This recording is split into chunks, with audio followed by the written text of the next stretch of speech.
Hey everyone welcome back to my vlog आगे सब है आज व्लॉग स्टार्ट करूँ आम ब्रेकफास्ट करी देन मुईटा लगी पड़ी खाना बनाबार लगी आ जेहेतु आज आम मोहरम लगी छुट्टी थिला तो मुईटा लगी पड़ी स्किन केयर करवा लगी फास्ट इटा मुई करूँ स्क्रबिंग मुई तो प्रोफेशनल नुहे ब्यूटी पार्लर मानकर हेन्ता बट क्या करमा कर लग्सी निजर फेस लगी मतलब स्किन लगी फिर इटा मुई लगे दी मुल्तानी मिट्टी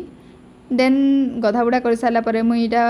हेयर टी सेरम एप्लाय करदेली आ टुकेल मान तो जान आम तेल बेसी यूज नहीं करूँ आम सेरम ही यूज करसूँ देन मुईटा गाधी बुड़ी सारी दी आ देख के सुंदर पाक करथिला बेले मुईटा टी बसी जाइली फिर मुईटा लंच करदेली आउ लंच तो मोर आज टी सिंपल बनई देती आ फिर यहाँ संध्यारे मुझे बाहर जाइली बरपाली आड़े जाबार लगी आउ बरपाली के मोर व्लॉग देख बोले कमेंट करब आ मुई बरपाली इथि लगी जाइली कि आंटी के जबार थिला ग्रोसरी शॉप के तो तांके मुझे सांग देती आउ आमे तो ग्रोसरी नु नहीं जाइलु बट नेमु केन्ता आमे आसलु स्कूटी रे तो बहुत आमके दिक्कत है आउ आमे लदा विदा करी पहुँची जाइलु फिर मुई आसली रूम के एटा खाई डोनट्स आ मुई गोटे लेज आनी बट इतार फ्लेवर बहुत गंदा थिला देन मुई खाई ये चॉकलेट आउ डिनर भी प्रिपरेशन हो जाइला मोर आउ आज लगे एतकी रहली बाय बाय।